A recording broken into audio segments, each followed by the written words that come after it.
आप देखो कॉल्स आई हैं कि बाहर निकलो, घेराव करो, जलाओ, ऐसे कर दो, वैसे कर दो। एक बंदा नहीं निकला पंजाब से। और खैबर पख्तूनख्वा में भी जो लोग निकले हैं वो भी सरकारी मुलाजिम थे सब। उसकी वजह यह कि लोग तंग आ चुके हैं घेराव, जलाओ, इंतशार, फितना, फसाद से। कोई बंदा नहीं निकला, उसकी क्या वजह है? हमें ये बताया जाता है कि बहुत पॉपुलर है, बहुत पॉपुलर है। तो पॉपुलैरिटी का गेज क्या है? पॉपुलैरिटी का गेज ये है कि अभी सज़ा सुनाई गई है और भी हर जगह हर दफ़ा कॉल्स दी गई, किसी ने कान नहीं धरे कॉल्स पे। इस वक्त मेरा ख्याल है पाकिस्तान एक बिल्कुल टेक ऑफ पोजीशन पे खड़ा है। मीडिया जो भी कहता रहे, ऑपोजिशन जो भी कहती रहे, समझ सबको आ गई। अवाम जलाओ, घेराव और फसाद से तंग आ चुके हैं। इन लोगों ने कॉल दी तो पंजाब से कोई नहीं निकला। किसी ने मुल्क के खिलाफ कॉल पर कान नहीं धरा। कोई जो मर्जी कहता रहे, मुल्क टेक ऑफ कर गया है। मरियम नवाज का आसान कारोबार स्कीम के इजरा की तकरीब से खिताब। कहा कि पीटीआई के लोग आज एक दूसरे को थप्पड़ मार रहे हैं, तमाशा लगाया हुआ है। कहा कोई अडयाला जेल में अच्छा खाना खा रहा है, उसे एसी मिला हुआ है तो मुझे कोई एतराज़ नहीं। मुखालिफी मेरे और मेरी फैमिली के साथ जो किया अल्लाह पर छोड़ती हूँ। हालात ने ऐसा पलटा खाया कि वो शख्स अब मेरे पास अडयाला जेल में कैद है। मरियम नवाज ने कहा कि माह रमज़ान में 35 लाख लोगों को 10,000 रुपये मिलेंगे। रमज़ान में मुफ्त प्लॉट्स की तकसीम भी ला रहे हैं।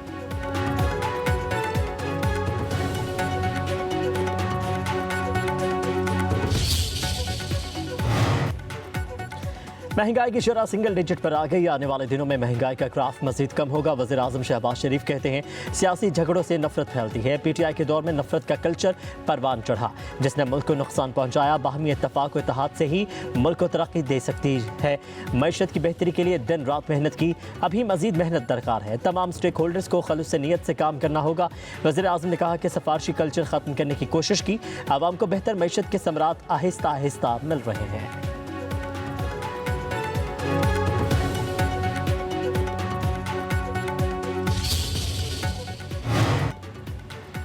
करप्शन, मुआशी तबाही, महंगाई और बदतमीज़ी, तब्दीली की सौगातें इक़्तिदार तबाह कर दी गई। बुग़्ज़ और इंतकाम को सियासत बना दिया गया। जमहूरियत की पीठ में खंजर घोंपा गया। नवाज शरीफ की पंजाब के अरकान असम्बली से गुफ्तगू। कहा कि बदकिस्मती से तरक्की करता मुल्क पटरी से उतार दिया गया। वज़ीर आज़म शहबाज शरीफ की मेहनत से मुआशी इस्तेहकाम आए और पाकिस्तान डिफ़ॉल्ट के मुँह से वापस आ गया। पॉलिसियों के तसलसल से मुआशी तरक्की यकीनी होगी। हमारा बयानिया मुल्क की तरक्की और आवाम को महंगाई से निजात दिलाकर खुशहाल बनाना है। जो वादे किए वो आज आवाम को पूरे होते नजर आ रहे हैं। वज़ीर आला पंजाब मरीम नवाज ने कहा कि मैंने आवाम की खिदमत का मिशन चैलेंज समझकर संभाला है। क़यादत और जमात का शुक्रिया जिसने मुझे ये जिम्मेदारी दी।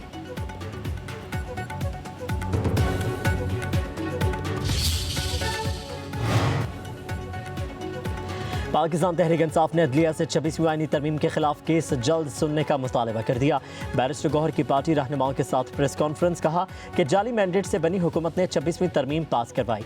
हमारे मैंडेट का तहफ़्फ़ुज़ इलेक्शन कमीशन की आईनी जिम्मेदारी थी। हम मैंडेट वापस लेने का हक रखते हैं। कहा कि हम मुज़ाकरात के लिए आगे बढ़ना चाहते थे, हुकूमत ने ही राह फरार इख्तियार की।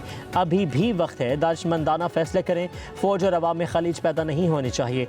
बानी ने साबिक वज़ीर आज़म की हैसियत से आर्मी चीफ को खत लिखा।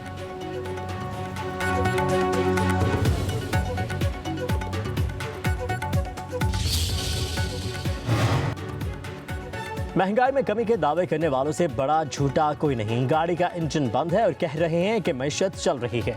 अपोजिशन लीडर उमर अयूब की प्रेस कॉन्फ्रेंस। कहा कि पीटीआई के तमाम रहनुमा सियासी कैदी हैं। जेल मैनुअल के मुताबिक इन्हें सहूलतें नहीं मिल रही। पाकिस्तान में आईन और कानून की बालादस्ती नहीं। जुडिशरी को अपने पैरों पर खड़ा होना चाहिए। अदलिया को कहना चाहिए कि बस बहुत हो गया। पाकिस्तान में सरमाकारी नहीं आ रही।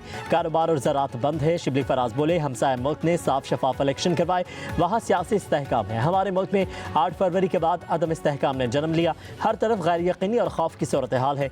8 फरवरी को ऐसे लोग बिठाए गए जो पूरी तरह हारे हुए थे।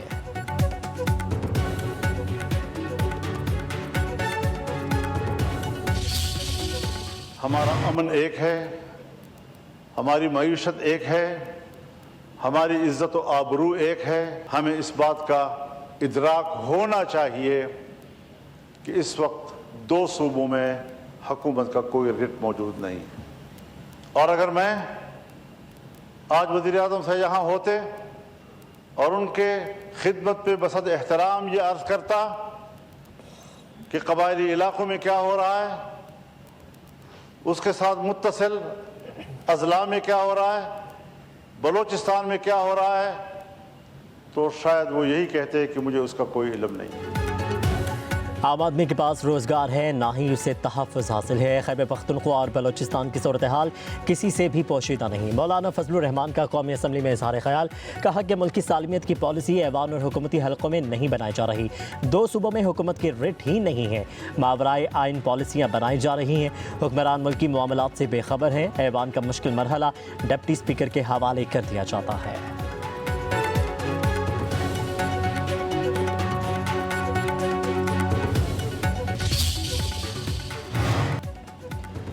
खुसर फुसर पर कौमी असम्बली की सीट क्यों छोड़ूं, पार्टी पर कब्जा नहीं होने दूंगा। जिसकी नशिस्त है वो बुलाएगा, मुझे सुनेगा और कहेगा, तभी मैं छोड़ूंगा।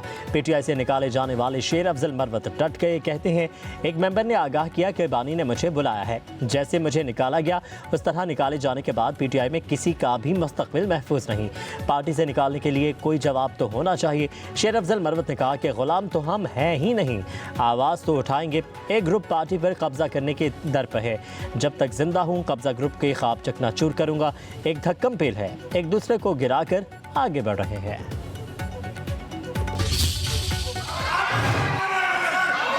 नहीं कर इस तरह नहीं होगा। नहीं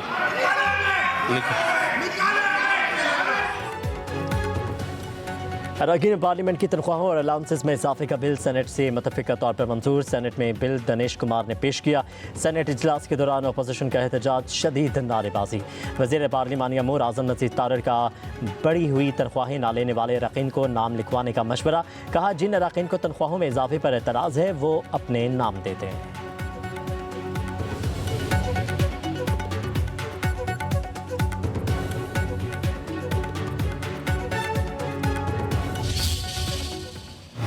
सेवण में एक हादसा हुआ।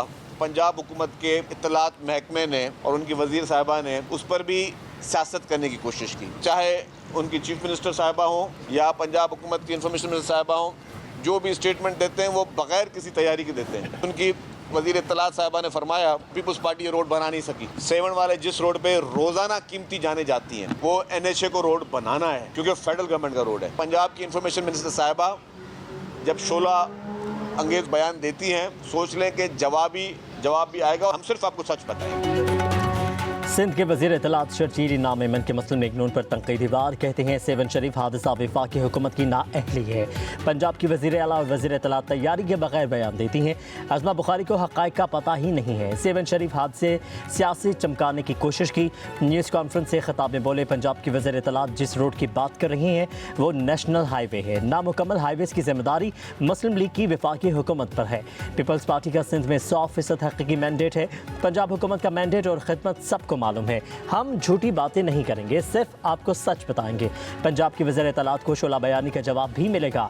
मजीद बोले, पीटीआई की सियासत मुल्क को नुकसान पहुंचाना है। बानी पीटीआई को रिहाई न मिलने पर मुल्क को नुकसान पहुंचाया जा रहा है। खैबर पख्तूनख्वा के थानों में शाम 5 बजे के बाद ताले लग जाते हैं।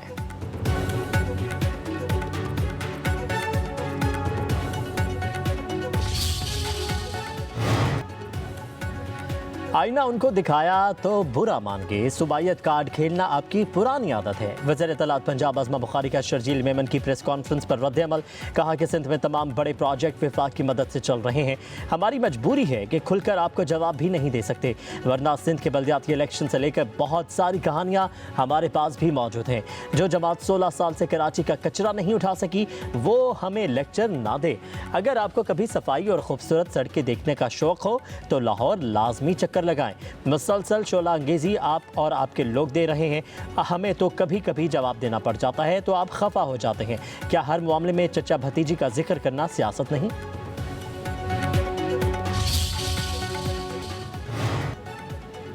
फैसलाबाद में अमन अमान की मखदूश सूरत हाल पर अपोजिशन के साथ साथ पंजाब असम्बली के हुकूमती अरकान भी फट पड़े।